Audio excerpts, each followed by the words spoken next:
Yes, tuba tusimbudde gwe mukwano gwange ali yampuliriza nga bulijjo oli ku Yugi Updates TV ko sinzido bango otuuliriza gwaka eyakatwegattako muganda wange kubiriza wansi waliwo ekigambo subscribe kikooneko osobola otweyungako singa tokikoonako kitegeeza oyinza obutaddamu kutulabako gwe mukwano gwange n'ofiirwa information ez'omugaso nga zino ezikwasaganyizibwa mu ggwanga erya Uganda isaako ne East Africa. Jjukira East Africa yali ekolebwa amawanga 3 kino abantu bakimanyi. East Africa yali ekolebwa amawanga 3: Uganda, Kenya ne Tanzania. Naye ebintu ngeri gye bize nga bigaziwa n'amateeka okukwatibwamu bayongerako amawanga amalala 2 ne gabeera amawanga 5 omwali eggwanga erya Rwanda saako ne Burundi. Bwe baavaawo ne bayongerako eggwanga eddala erya Democratic Republic of Congo, nayo ne lifuuka ensi ezimu ku ezo eziri mu East Africa mu buvanjuba bwa Africa. Kati olowooza lwaki kino kyakolebwa? Ngenda kubanga nkikunnyonnyola. Naye ky'oba omanya nti birungi si birungi mu Democratic Republic of Congo, birungi si birungi. Mbadde nkyakunnyonnyola ensonga eno osobole okubeera ng'ogitegeera nti ekiseera we kyatuuka ne bongerako eggwanga erya Democratic Republic of Congo nalyo ne lyegatta ku nsi eza East Africa. Naye Congo yagenda okwongerwako ng'amawanga gano 5 agagenze ku East Africa naddala mainly gano 3 gatawaanyizibwa nnyo. Uganda, Kenya ne Tanzania nga batawaanyizibwa nnyo mu nsonga za visa, ticket simanyi twala tugenda okutwavulinga mu ggwanga erya Democratic Republic of Congo kubanga ddyo teryali limu ku ggwanga eryegattidde mu East Africa. Kati waliwo ensonga nti East Africa amawanga gonna galina okwegatta gabeere nga tegakyasasula visa, nga okugenda mu DRC tekineetaagisa visa. Naye ebyasooka ne bibanga ebikyankalanamu eggwanga erya DRC ne libigaana. Tetumanyi ddala oba eggwanga erya DRC lye lyagaana, era ne kaakati ekikyaliko question mark olw'ensonga nti ebiseera ebyo ffe tuba tumanyi nti nno DRC yeetwala naye si yali yeetwala. Mwami Yoweri Kaguta Museveni yali agenda mu maaso n'okutwala ensi eryo. Era w'obitunulatunulamu ku border post zonna ezingira mu ggwanga erya DRC, Mwami Yoweri Kaguta Museveni yali ng'azifuga era ng'adiployinzewo amagye ge. Kati gweoyinza otya okuŋŋamba nti Congo yagaana? Congo twandigiyise newankubadde erina ebyobugagga, it's a vulnerable country. Ensi yeetaaga kugamba ensi etayina vulnerable, omuntu yenayina ng'ali awo ekintu nga kiri awo kyetaaga busaasizi, kyetaaga buyambi. Yensi yeetaaga obuyambi olw'entalo, olwa decades zemaze ebbanga ng'eri mu ntalo. Tugera ku Democratic Republic of Congo. Kakati ensi eyo tugimanya eri vulnerable nnyo, teyina byetaaga, teyina nguudo, teyina ntambula. Mu ebyo ebikola ebibiri ebyo obanga tobiyina kitegeeza ki? Toyina provisions. Tegeeza ebyemmere bigenda kusumbuwa, ebyamadagala bigenda kusumbuwa, ebyenjigiriza bigenda kusumbuwa. Services ezisinga ezirwaninga mu ggwanga ziba zigenda kusumbuwa. Kakati waaki oba oteekawo embeera nti nno abantu okuyingira mu nsi eyo newankubadde gano amawanga Uganda, Tanzania ne Kenya go gaali gamaze okubanga gassa kimu, bafuuse ba mukago, tekyali kusasula visa ng'oyingira amawanga gaabwe. Kati gwe DRC n'oŋŋamba nti ogaanye nga gwe ate yeesaaga obuyambi n'okusinga bano boogaana, kitegeeza gwe gwe baali bagguliddewo omukisa. Kati awo waliwo question mark nti Congo yagaana nega ebya visa yo tebimanyi, ebya East African Union tebimanyi. Kakati tukimanyi bulungi yali emabega w'ekyo ekikolwa. Era bagamba nti Mwami Yoweri Kaguta Museveni yali ataddewo embeera eyo olw'ensonga nti bannansi abantu bangi baali bagenda kwettanira ensi eno eya DRC nga bagiyingira, ng'ate ebyetaago bye beetaagayo bingi. Batwala ebyamaguzi, bajjayo ebyobugagga. Kati n'ateekawo eyo yali source of income eri eggwanga erya Uganda eri mwami Yoweri Kaguta Museveni nti buli asasulanga visa ye yalemezaamu n'akibala nti singa buli muntu asasula visa ntubaterawo embeera y'obakalubiriza tujja kuba tusazeeko ku bantu bayingira mu DRC okugenda okujja ebyobugagga okugaggawalira mu Uganda. N'ekirala abajja funa ssente nnyingi singa buli muntu anaasasula visa ng'ayingira eggwanga erya DRC. Olw'okuba nti DRC yali ku demand olw'ebyobugagga, bantu bangi abaali bajettaniro giyingira. Kati Yoweri Kaguta Museveni eno n'agikozesanga opportunity ey'okugyamu akasente ako. Tukitegeerekese kiri kiriya. Leeta ku mulembe gwa Felix Tshisekedi twalaba nga bakkiriza bajjewo visa pe. Omuntu nga tekimwetaagisa visa okuyingira Democratic Republic of Congo. Kyali kyabwewusa nnyo. Lwaki tuba mu kisenge na ddiiro ng'okuva mu ddiiro genda mu kisenge neetaaga visa? Tulaba nti no waaliwo obubbi obwali emabegaawo. Mbalabula nnyo naye mmwe nammwe temuyiga. Naye nga muli ku Yugi Updates TV ku musinziro bbanga mutuwuliriza, mbalamusizzaako nnyo mwasibye muti eyo mukuliko gye mutuusaako engalo, kansuubire nti nno ebintu bitambulira ddala bulungi nnyo. Twala mu maaso n'okusaasira eri ekibiina kya National Unity Platform okufiirwa omubaka waakyo mu Parliament Woman MP mu Kalangala District. Kakati bannange tutwala okusaasira byazze bubi nnyo, naye Mungu watu weyageze. Era ngenda mu maaso n'okusaasira nammwe mwenna balinamu obukosefu abalwadde nammwe abafiiriddwako abammwe, Mukama Katonda abagumye era tubasaasidde nnyo. Ntumira mwenna bagenda mu maaso n'okujja mu comment section, mwenna nammwe abalikinga abasharinga, abali emitala w'amayanja ntegeeza abali e Canada, Cuba, Bungereza, US, Bufaransa, mu Asia, ludda tugende, abali mu Middle East ku kyeyo nammwe mbatumidde nnyo, mubale kwekumira ku Yugi Updates TV. Ngenda mu maaso n'okubeera nga mbategeeza nti guno omukutu gwammwe era tewali akulimba nti ojja sasula ng'ojje mu comment section ng'olanze akalango ko. Okitegedde ekintu ekyo? Awo tuvuddewo. Bbanga lyonna anti olwo tuba tusimbudde, tuzze tubalaga information agenda mu maaso mu Democratic Republic of Congo. Ng'ensi we tuli ekisenge n'eddiiro tetuyinza byewala, era baganda baffe, bannyinaffe, bakitaffe, bajjajjaffe bakolerayo nnyo ne kakati wakyaliyo abakyakolerayo ng'akasente bakajja mu DRC. Kati kiba kyabwewusa okubanga tetuba information egenda mu maaso mu ggwanga eryo. Tukimanyi bulungi nnyo gye buvuddeko emabega. Amawanga gano, eggwanga lino erya Democratic Republic of Congo libadde mu nteeseganya n'abayeekera ba M23 mu Switzerland, era enteeseganya eno ey'omuggundo eyawadde ba human rights advocates essuubi nti eddembe liyinza okuddizibwa mu Democratic Republic of Congo oluvannyuma lw'okumala ebyasa n'ebyasa ng'entalo zigenda mu maaso mu DRC. Kati kano walabiseewo akabonero akayinza okuba nga kabawo omwaganyo oba oli akukomekkereza olutalo luno, era baavuddeyo basanyufu nga basambira mabega nga jjanzi. Olutuula luno naggambye si lwe lutuula olwabadde lusoose, si lwe lusoose okubeerawo. Tulabye entuula nnyingi. Bukyanga olutalo luno lutandikawo olw'abayeekera ba M23, bukyanga bawamba mu mwaka ogwa 2025 mu January. Ngenda kuba nga tubisesetula mpolampola nga ngezaako n'okukujjukiza gwe munnanga atatufollowing ate aliwo yakatwegattako osobola okubeera ng'obitegeera naawe opiikinge omanye mulamu aki gwe tuliko.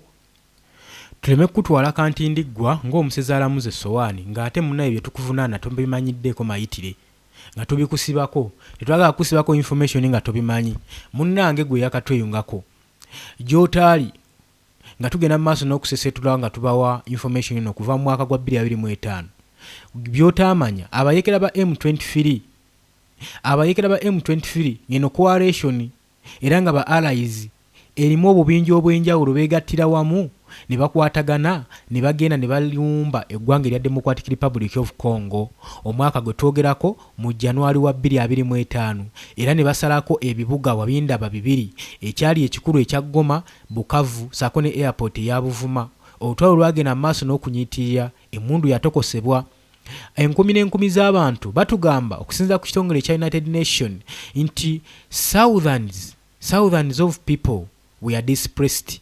Baabuzibwawo, abamu baagenda bawakang'anguka, abamu baagenda mawanga ag'okumulirwano.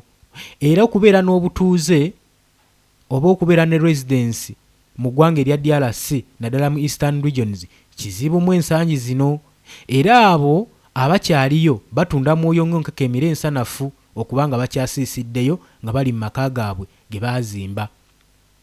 Embeera yali ya bunkenke nnyo ng'emmundu etokotaputeddiza. Ki ekyasinga okutta abantu bano nti baasobebwa ng'abayeekera ba M23 abasazeeko bagenda mu maaso n'okulwanyisa amagye g'eggwanga erya DRC agamanyikiddwa nga aga FARDC, ng'era beekwasa bagamba ffe ensonga etuleese tu eliminate, twagala kujjawo bukulembeze buno obw'ekimpatiira obulemeddwa okulicognizinga nti nno ffe abatuusi ba M23 tuli bannansi b'eggwanga erya DRC, era twagala na kulwanyisa busosoze obuli ku gavumenti ya DRC bwegenda mu maaso n'okulaga eri abantu mu Northern Kivu mu Eastern Regions. Era ne bagamba era twagala okujjawo effugabbi n'obuli bw'enguzi mu gavumenti ya DRC, era mu bufunze ne balangirira beekyali kibaleese kulwanirira bantu abayeekera bano aba M23. Kati abantu ne basoberwa. Ndi mu kunnyonnyola ki ekyasinga okuttisa abantu bano. Abantu munnange byabasobera nga tebamanyi sayidi ki babaddukira. Leeta era ne babagamba olw'emmundu we yakekekesebwa ennyo mu kibuga Goma, abayeekera bano baakiwamba na buli kimu ne kisiizingibwa. Ne batakoma okwo ne bata ne gavana w'ekibuga ekyo. Gavana we yafa ne bamala okulangira nti ekibuga bakyeddiza era okukakasa obulungi nti banywereramu, ne balonda gavana omupya waabwe, ne bateekawo gavana system empya mu kibuga Goma. Era ne bava ne balangirira abantu nti temutya abadde basibye engugu nga mugenda, abadde bateekeko kakola kutondeka nnyuma, tetulaba nsonga ebatiisa, temutudduka naffe tuli bantu, tuliwo kulwanirira mmwe, tetusobola kulwana ye mutali era tubeetaaga, era tubasuubiza ffe ng'aba M23 tugenda bbawo obukuumi, tetuzze kubatta, ate ffe tetuzze kuwamba bukulembeze, ffe tulwanirira ddembe lyaffe, engeri gavumenti gye bayisaamu naffe gye tuyisaamu, so twagala okulwanirira eddembe eryo. Bye byali ebigambo by'abayeekera ba M23. Ne beesiga ne bagaa tetulina kyakukola, ne gye tulaga tetumanyiiyo, baba bali awo nga DRC n'amagye ga FARDC ne ba allies banne nga basazeeko balumbye. Wakati mu lutalo nga lwakatandika tubaba kutaliza, sayidi ya DRC yattiramu bannansi baayo mu kwetaasa ano ku bato ba ku front line. Abayeekera saako n'aba DRC bonna bettiŋŋana. Baabwe abantu bangi abaafiira mu kalippagana ako, ngeno abayeekera bagezaako okubeera nga bakapucaringa obwalo bu town centers obuliraanye. So ate ne FARDC DRC egezaako okubanga esindiikiriza esuppressinga bano badde emabega, of which kyagaana. Embeera olabye weeva, ng'omukwano gwange yakatweyungako atamanyi mbiranyo ya lutalo gyeva. Naye nga we mbagambye, oluvannyuma leeta kyazuulibwa ebitongole eby'enjawulo, si UG Update CV wabula ebitongole eby'enjawulo, omwali ekitongole ekya United Nation, kugambye omwali ekitongole ekya UN United Nation, omwali ekya FARDC, si FARDC, omwali ekya East African Community, omwali ekya SADC, ekya South African Development Community, ebyo byonna birina amawanga ag'omukago agabyekuumiddemu webagenda mu maaso n'okulwanira wamu okutebenkeza eddembe mu Africa, so oba ne mu East Africa. Kakati gavaayo ne report oluvannyuma lw'okukola investigation nti abayeekera bano okusinziira ku maanyi ge boolesezza n'engeri gye bakakisaamu emmundu ne equipment ze bayina ne ku troops zaabwe, si kabinja, just kabinja nti keetonzeewo kujja kulwanyisa kalwanirira ddembe lyako, waliwo akali emabega. Era ne bakizuula nga buli mwaka wabaddewo amagye agawera 1,000 agali mu 2,000 ku 1,000 agayingizibwa mu Democratic Republic of Congo nga gava mu ggwanga erya Rwanda. Era ne bagamba watali kironzalonza, watali kwesika, eggwanga erya Rwanda lirigenda maaso n'okubaakinga abayeekera bano aba M23. Era ekyo kyali kimaze okukonfamingibwa. nga bakyagenda mu maaso n'okwogera Paul Kagame yavaayo bino n'abyegaana n'agamba nze muleke kunsibako matu ga mbuzi kundiisango. Obuyeekera buno abayeekera ba M23 gye baatandikira mumanyiiyo, baatandikira mu ggwanga erya Uganda. Akagurupu kano ne kajja nga keeyubula, ffenna tukimanyi ne Museveni akimanyi, kati lwaki mutusibako? Ne bamubuuza wekiba weekityo lwaki kati ogenda mu maaso n'okuyiwa amagye mu Democratic Republic of Congo naddala ku border post. Era n'avaayo n'abagamba nti bannange siyiwangako magye era nze teri magye ga ggwanga lya Rwanda ga Rwanda Defence Force agayingira mu ggwanga erya DRC. Yabyegaanira n'ebbanga lyali liwera.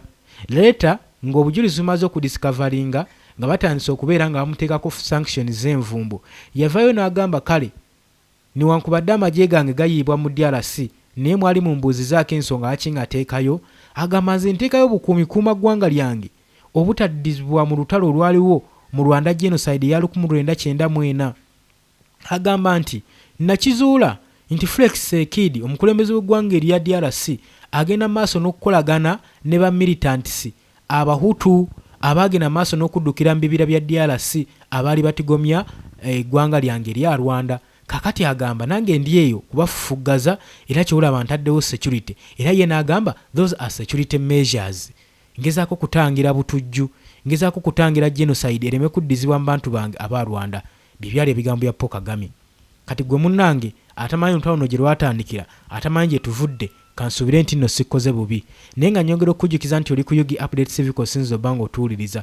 Gwe atannatweyungako kkirira wansi waliwo ekigambo subscribe kikoneko obeere ng'otwegattako. Olutalo luno twandigambye nti lwaki Uganda nga bemanyikiddwa ennyo nga ba peacekeepers mu Africa tulaba badeployingiddwa mawanga ag'enjawulo okugumbulula abayeekera ba Islamic State zonna basindiseyo UPDF. Lwaki DRC webeesayininga amagye ga UPDF okuyingira Northern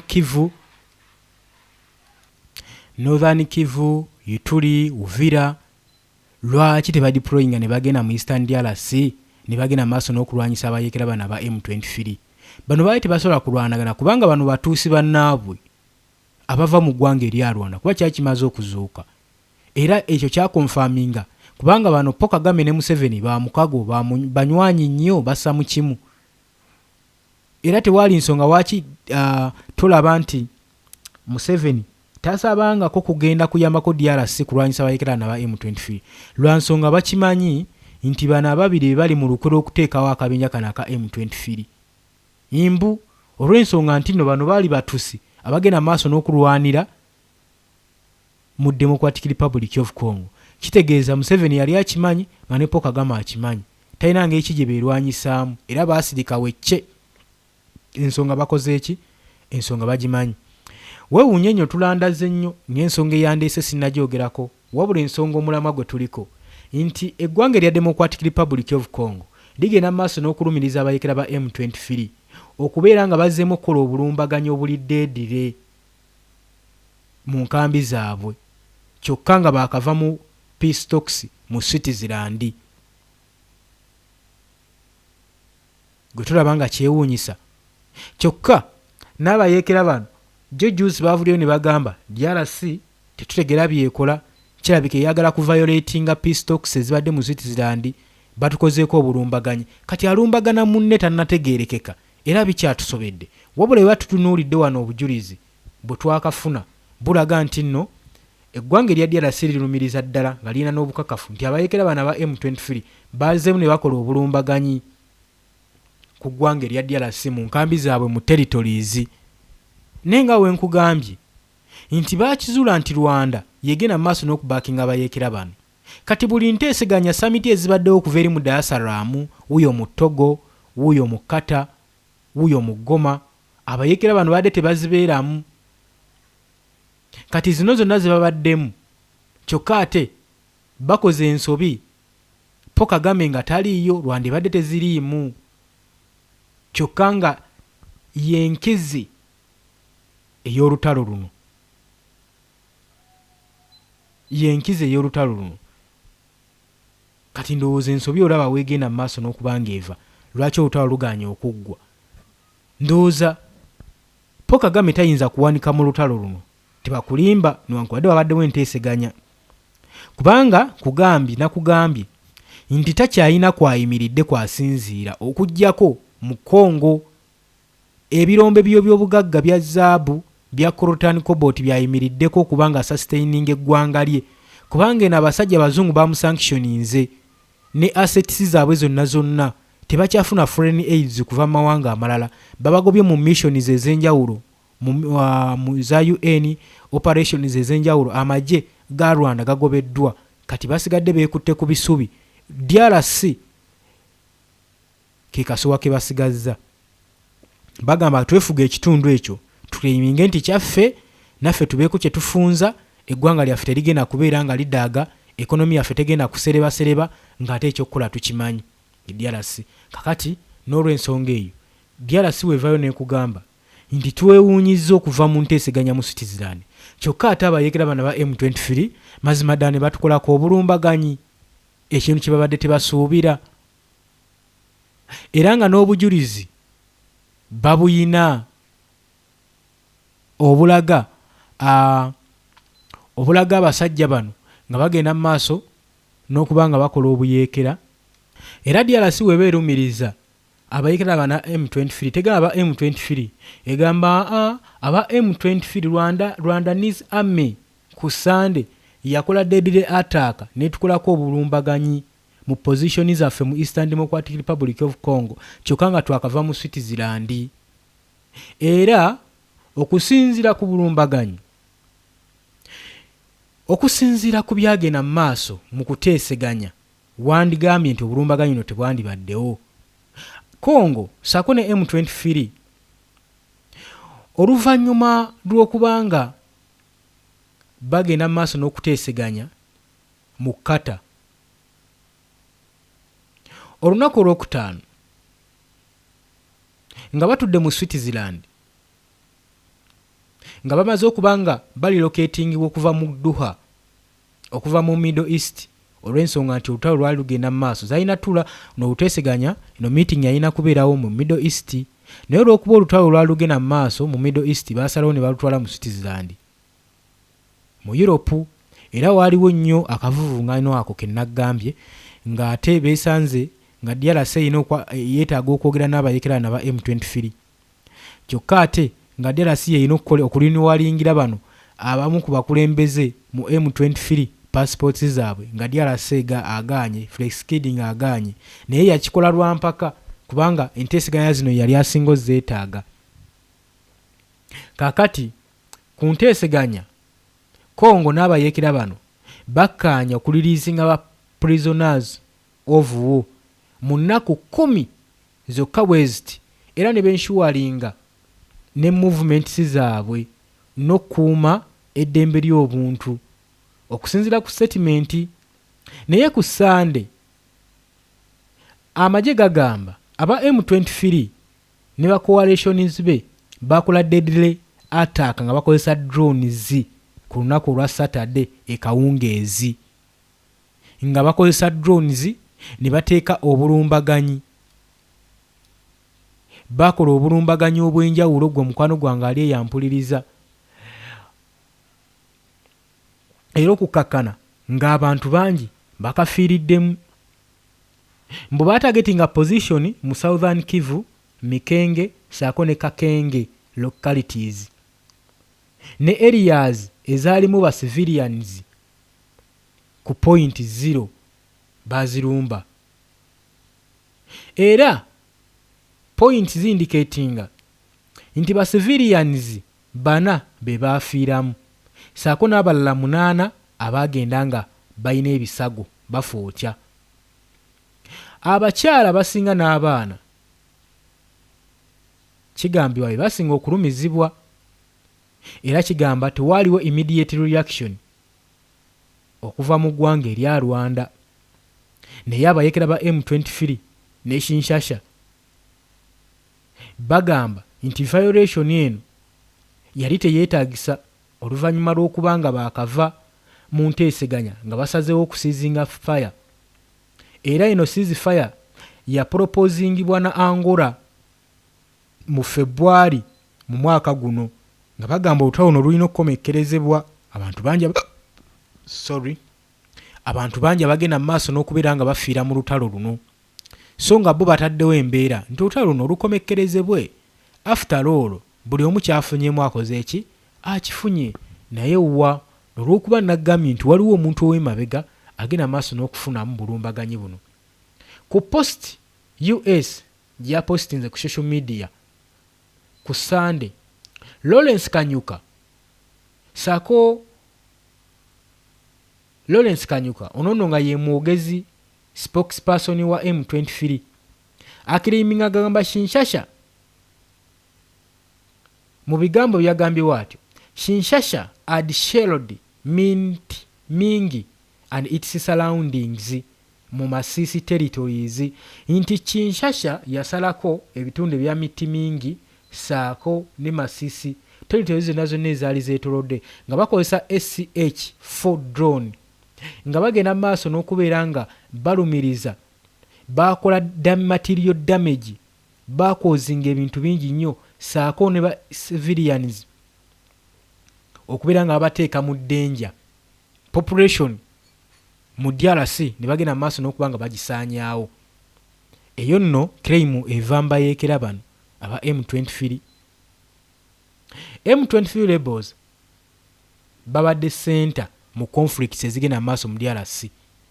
Akagurupu kano ke kasinze okuba kateeka obuzibu ku ggwanga erya DRC, naye nga kigambibwa bayambibwako banneiba aba Rwanda bagenda maaso n'okucontrollinga territories mu East African DRC. Omwo Musane capital city Goma, Bukavu eyawambibwa mu mwaka gwa 2025 era ekyali mu mikono gyabwe. Okitegedde ekyo? Kati enteeseganya zino baali bateesezza mu nnaku 10 batandika okuba nga bata ba prisoners of war ku side eya DRC babeewo be bata, ku side eya M23 babeeko be bata. Bo aba M23 badde bakituukiriza kyenkana abantu ng'omutwalo gumu kigambibwa babadde bakateebwa omutwalo nga gumu gubadde gwakateebwa. Kati nga DRC etannaba kubanga etuukiriza era nga buli omu yeeraliikire bagamba DRC anaatuukiriza tetumanyi. Kakati DRC evudde yeerumiriza kanaabeera kakodyo kagana kutaba prisoners of war oba ddala abayeekera ba M23 balumbye. Ebifaananyi mbikuwadde byabadde miboobe na miranga ng'abayeekera bano amagye gano aga DRC gagenda maaso n'okukuŋŋaanya ebyasigalira byabo abataalutonze gwe mukwano gwange ali eyampuliriza. Nagambye dde oli ku Yugi Update Civic Sinziro obanga otuwuliriza nga bulijjo nga weeri enkola yaffe gwe mukwano gwange ali eyo omwagala omulungi nga tugenda maaso n'okubeera nga tusoma mu comment section. Mmwe abagenda maaso n'okukomentinga abatwala obudde bwammwe tugenda yitaayitamu wano katono nga bulijjo ngera bwe kibeera. Gwe nagambye agala otweyungako okkirira wansi waliwo ekigambo subscribe kikooneko obeere nga otweyungako bulambalamba. Kakati okusinziira ku kigenda maaso katulabe. Matovu Juma webale kuteesa, try error webale kuteesa oteesezza ogambye inshallah. Thank you Yugi Updates for the information. Ono triple jama 222 webale kubeerako jama. Niyo mulala Muwanguzi Godfrey ogambye why should a leader of opposition be appointed to parliament in a system that does not honor opposition leader? Oyabadde Muwanguzi Godfrey. GFG F7C tumanyi Kyagulanyi president waffe bale kuteesa obaka obutuuse.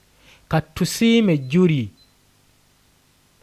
twalonda Kyagulanyi Ssentamu as first elected president of Uganda. We still claim his victory and also the declaration form from all the polls. Webale kuteesa Katusiime Julie. Tusomeyo abalala nga baabo n'oluvannyuma twabulire. Mara Hamad naawe obubaka obutuuse. Maka Segwanyi obubaka obutuuse.